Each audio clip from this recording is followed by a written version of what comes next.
Hi, everyone, and welcome to OnCoffee, the podcast where we sit down with the people behind the white coats and explore their stories, struggles, and the spirit of those in medicine. I'm Vahe, and today's guest is Dr. Vera Megdanova. Vera, welcome. I'm really looking forward to this conversation. Hello to everyone. Hi, Bucket. So before we get into your story, let's start with something simple. How do you take your coffee, and when in your day do you enjoy it most? My first coffee is very early in the morning. I have a very nice husband, and when I take off my bed, I already have my first coffee just next to me. So I take it my first coffee early in the morning. But afterwards, I almost every doctor, I suppose, we have 2 or 3 coffees later, and the most I enjoy is in the afternoon, while we end work. So we while we end work with the patients, and when we start, doing the work with reading articles, this is the best. Well, or with friends, of course. That's great. I think you just won the life, like having a husband like that to bring you coffee in the morning. It's really nice. As is this afternoon, I suppose this is your favorite time to have a coffee. So cheers. Cheers. So let's go forward. So you trained and now work in Bulgaria. What's it like doing medical training there? The medical training in oncology and in other specialties is it's not very easy. In fact, actually, at the moment there are some protests. I was wondering whether it's good to discuss it here or not, but in fact, there are a lot of troubles during specialization in Bulgaria, maybe in other countries as well. But one of the things is the money that you receive and the way that the work is organized. And now the most of people that are residents here are doing protests. Especially, we want the government and the health department to do something to make it better. And unfortunately, there are not the things are not going very well. But we hope that there would be some changes. But first of all, it's difficult to get the specialty that you want. Maybe still oncology is because when I started, oncology was just one of the new specialties that was separated, like a different specialty, because in Bulgaria is a different specialty from 2007. Before that, it was part of internal medicine. And now more and more people want to specialize medical oncology. But it's the places that you can specialize are getting also more and more because we have more and more departments. But I think that at some point there will be some troubles with it. But for now, you can get easily to oncology, as far as I know. But in other specialties, it's difficult. For example, maybe in I don't know how it is in other countries, but in our country, dermatology, pediatrics, cardiology, these are specialties that are very wanted, and in these specialties, it's difficult to get in. So you have to do a lot of different. I don't know. You have to find a way to get to these specialties.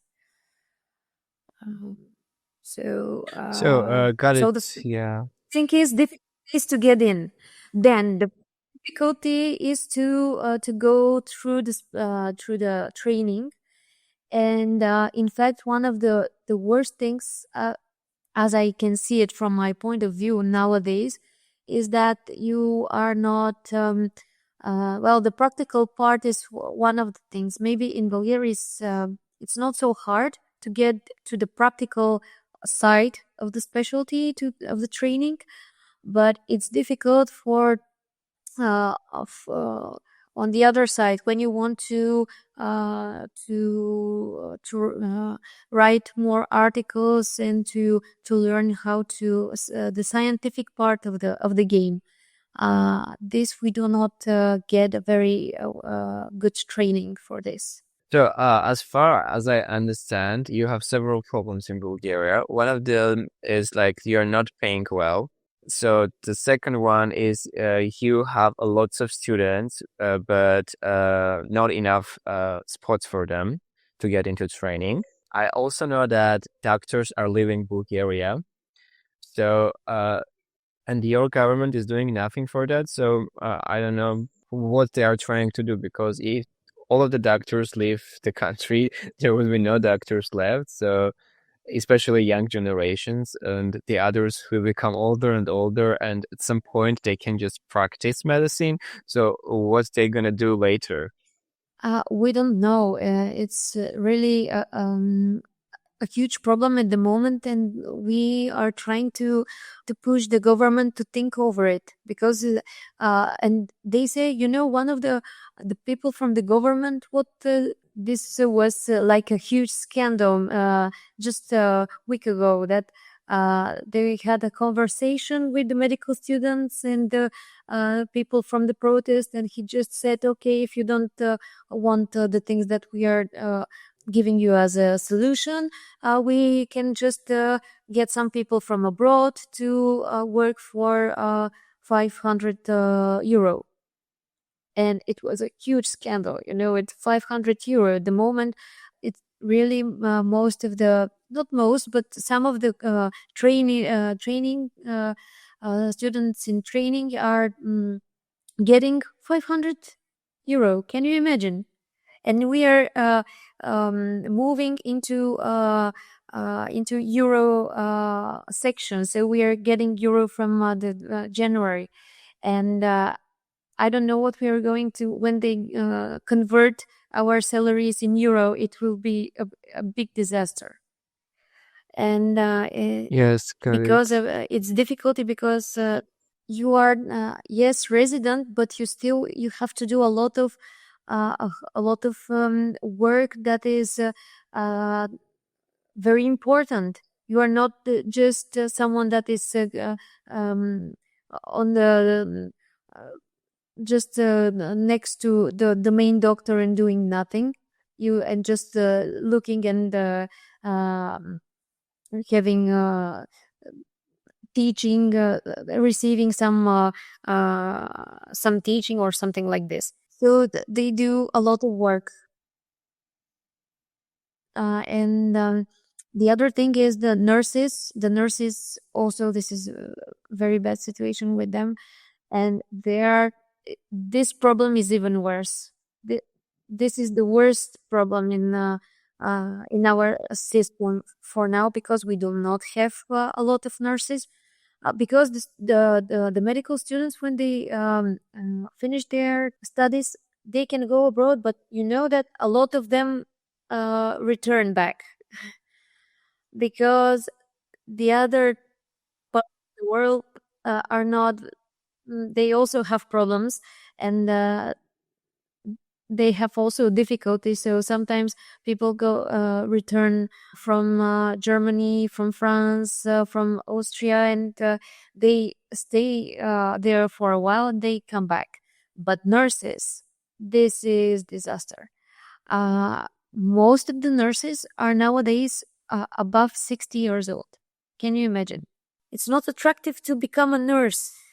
It's not attractive because of the way that you are treated, with the way that you work, the schedules, they're so pressed, and because of the money, they receive even less than young doctors.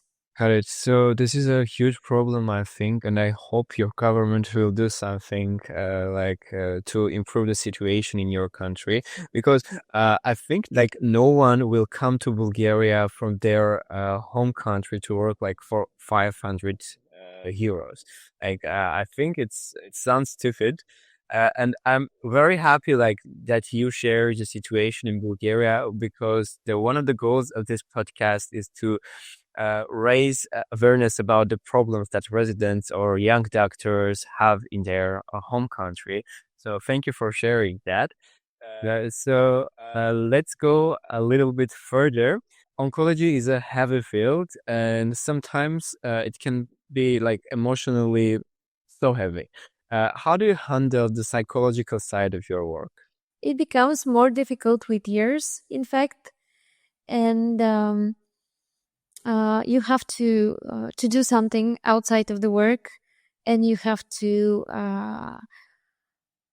have, I think, a lot of people that you can talk with that are outside, and you have to have people that you talk about the troubles that you have and the patients that you have inside the field and outside the field. So you we really need psychologists, I think, but unfortunately we do not have in every hospital, and not only for oncologists and for all people that work in a health system we need such specialists. But in unfortunately we lost our psychologist. We had a psychologist in our department, but unfortunately she wasn't able to stay here.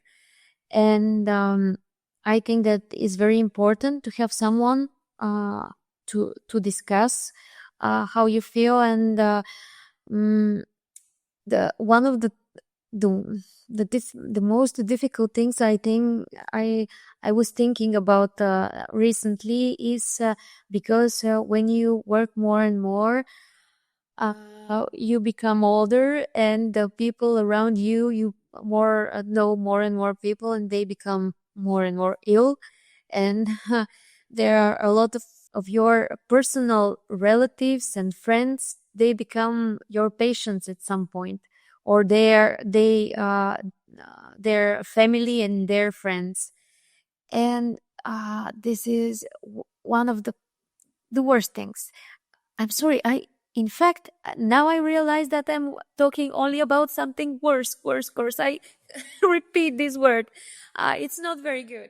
Uh, um, We're first, gonna discuss good things later. yeah. Okay. First with the bad things, and then we will continue with the good ones. But really, this for me, this is very frustrating nowadays, because we have a lot of patients that I have to treat, a lot of people that are my relatives, and relatives of my friends, or even my friends. And sometimes things are going the things are doing very well, and things are you're doing your job very good, so everyone are very happy. But sometimes, things are not going very smoothly, so uh, there are some difficult situations. And when you have to be the person that have to talk with the friends and the relatives in this way, like a doctor, not to be the one that supports in difficult situations, but the ones that work with them in on the other side. It's very specific, and you need some support with this. You need support from outside, and that's is the place, I think, for the psychologist. Okay, we don't have psychologists, so if you don't have, so you have to do something else. Then if you don't have psychologists, you can find your friends in the field, your other colleagues, to discuss. And I think that doing it a lot is very helpful to get over some difficult situations. and you need some people from outside.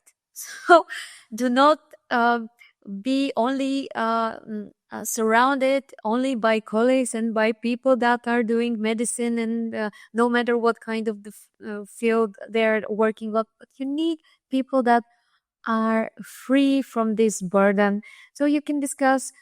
They can you can discuss some difficulties from work, but you can talk with them for many other things. So talking is, for me, is very important in sharing. I'm very happy that even like you don't have psychologists in hospitals, but you found a ways to cope with the situation, and I think it's very important. But like psychologists are important. For example, in the hospital of Olomouc, where I am having my internship right now, there are psychologists for every doctor, and I find it very, very like important. So when they have free time, they are talking with their psychologist, and it's very, very nice. And I find it very important because it's really tough for doctors, and sometimes doctors are expected to do so much, and no one is asking them like how they are doing. So it's really important to have someone to talk with. Yeah, sometimes you have so much pressure that you start to I realize sometimes I start to not to be very good in my work, with the not very good, I mean not very so nice that I want to be with the patients, because I'm so overwhelmed with so many different problems at work. So you forgot that the main thing is to be as much polite and good with your friends as much as you can, and sometimes you simply can't. And if you have someone that you can very quickly discuss it and make it, make something for you to release this burden very quickly for the moment, you can do something better for your patients as well. And I don't know, do you have in Armenia psychologists in hospitals? We have psychologists in hospitals, but I'm not sure they are for doctors. I'm sure we have psychologists for the patients, but I don't know. Like, I'm not 100% sure if we have doctors for psychologists for doctors. I have to check that, but probably not. I wanted to share because we some years before, we wanted to do something more interesting for the patients and for doctors as well, and we want to implement it some artistic way of work in this way. So there was something that it's called playback theater. So with a group of artists, we try to make spectacles for patients and for doctors. And in this playback theater, so there was some kind of a problematic scene that is connected with the patients, with their pathway in their disease, and they can share some situation that is difficult for them, some feelings, and the artists can do it at the moment in front of everyone, and everyone can they do it immediately. They improvise, and afterwards they start and act again, and someone can say, okay, stop here, we can do it in another way. So some new ways, for psychological ways, for psychological way of developing their emotions and feelings. And we do it for doctors. Almost no one came. It was free for us, but we are also not very open to not only for the new ways, but also for psychologists as well, especially in our country. Older doctors and people that are working in health system, they do not need to talk with psychologists. They think that that is something very private. If they have to go and to talk with someone, it will be a problem to share it, and people are just they don't feel comfortable with this still. So this is the other thing that we have to work.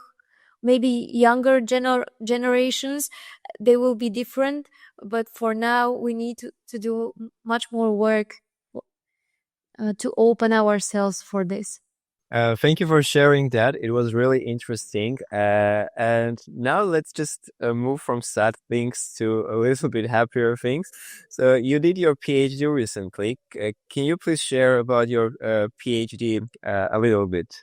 I'm very happy because this is the good thing. The good thing in because everything has two different sides, the bad and the good. So the good thing is that I have a very good luck. So I was able to participate and to be involved in a project that was that was already started about sarcopenia. This is the lower muscle mass, the low volume and strength of the muscle mass. Uh, that was calculated in people with non-small cell lung cancer, and people that are receiving second line immunotherapy with in people with metastatic non-small cell lung cancer. And the project was already started with a group of colleagues that work in another hospital. So they involved me in their project. So I just start working with them and finalizing and make I was able to use the information and to get very interesting results from it. And it's very important because the professor that I was working with, he is gorgeous and he helped me so much. This is the other thing is this is one of the problems I will underline, that the people that are doing PhD, they have such problem with this, and they can't find a group that is working on a specific subject. They have to find their by themselves on what specific topic they have to work. I think that in Western countries is not it's not like this. In not only in Western but in most of the countries, it's not like this. That you have to be in a group, in a scientific group that works on a specific problem, and in this way. Happened with me, so I'm very happy and thankful for the group and for professor that for the interesting subject, because it turned out we get to very interesting results. And you know that sarcopenia makes things worse for people that are with that are doing immunotherapy, and people that get sarcopenia have increased risk with hyper progression on immunotherapy. So they progress very quickly on chemotherapy, and they progress very quickly on immunotherapy. So and immunotherapy has much more side effects than people that do not have sarcopenia.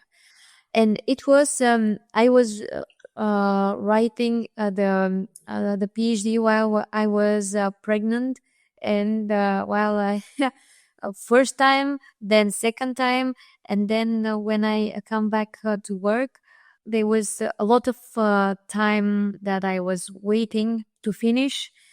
So finally, this long process is finalized, and I'm very happy that at the end it finished. Because when you start writing it, if if you write it for a long time, a lot of things changes during this time, and especially in this field, in lung cancer, a lot of things changed in the last 2-3 years. So you have to be very quickly quick. You have to be very quick with your studies and with your writings. Just a short notice for our listeners. It was raining and I wasn't outside. Now I'm in a safe place. That's why my background is changed. So we'll continue now. Vera, you are working oncologist, a researcher, and the mom of two young kids. How do you manage to balance all of it? I started to explain that it's difficult, and I was telling you, Vahe, that people think that from outside is much more easier when they see someone like me, or even people that are doing much more things to they we work, we travel, we manage with kids, and people say, "Oh wow, how you can do so many things," and they think that it looks very easy from outside, but from inside, it's not. It's not like this. And the most important thing, especially when you have a family and children, and you are a doctor, and you want to do more than only go to hospital and go back home, is to have a very good partner that can understand you and to help you. And I'm a lucky girl because my husband is great.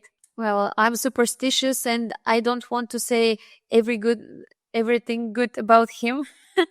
But he is a doctor, and I think that this is one of the things that makes our connection better, and our marriage, it's easier with this because he understands me and I understand him, well, in most of the cases. And when I tell him I need to work on Saturday, or I need to talk 1 hour with a friend about for work, he says, "Okay, I'll watch the children." And when I say I want to go in Italy to learn more about sarcomas, he says, "Okay, you can go. I'll watch the children." And so this is one crucial thing, to have a good partner. Thank you for sharing. It was really interesting. So you also love to do like climbing mountains, and recently you like climbed the base at Everest. How do you feel about that? Was it interesting, or was it like a raise of adrenaline, or share about that experience? Getting adrenaline from somewhere else is very uh, important for me to get over the difficulties at work and everything. And I did a lot of interesting stuff, and skydiving and paragliding.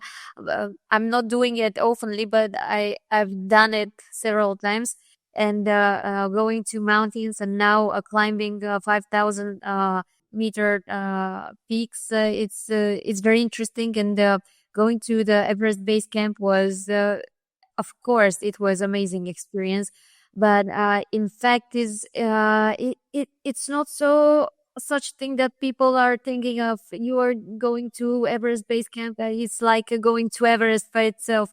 It's interesting, and the most difficult thing is how the height will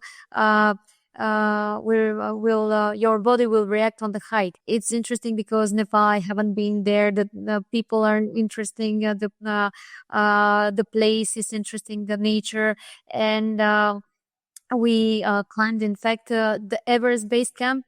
Go there is actually is nothing very special. There is only one.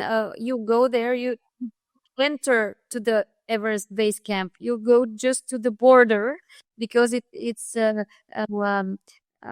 see it from outside. You do not enter, see the people that are climbing Everest. There is a one big rock that everyone take pictures, and that's all. But the climbing going to there is interesting, and seeing so many people in these small villages that are going passing by, that they how they live, and um, it's one lifetime experience, in fact. So, Vera, it was really interesting, and I think it's very important to have such activities outside of work. They are giving so much energy, and it's important to find something to like release yourself, and it's very important. And I hope you're gonna climb Mount Everest one day and other peaks also. So, good luck with it. Vahe, thank you for the invitation. And I just wanted to say that we talk about a lot of problems that we have. Really, it's very difficult to be a doctor, to be an oncologist, to be a mother on top of it. But I wanted to say that there are so many good things to be a doctor nowadays. And no matter what kind of difficulties that you get on your way through this, you have to the most important thing is that you like what you do. And if you like what you do, no matter what is happening, you will find a way to for solution, and you will do it better and better, and you will be a happy person. So I am a happy person no matter of the difficulties in our country that are. So I want to wish everyone to be happy with what they are doing. Thank you, Vahe, one more time. Vera, thank you so much for your honesty, your strength, and your voice. You have shown that being a doctor isn't just about science, it's about resilience, humanity, and not losing yourself in the process. And to everyone who is listening to us, thanks for joining to another episode of On Coffee. Until next time, stay curious, take care of each other, and of course, keep the coffee brewing. Thank you. Bye bye.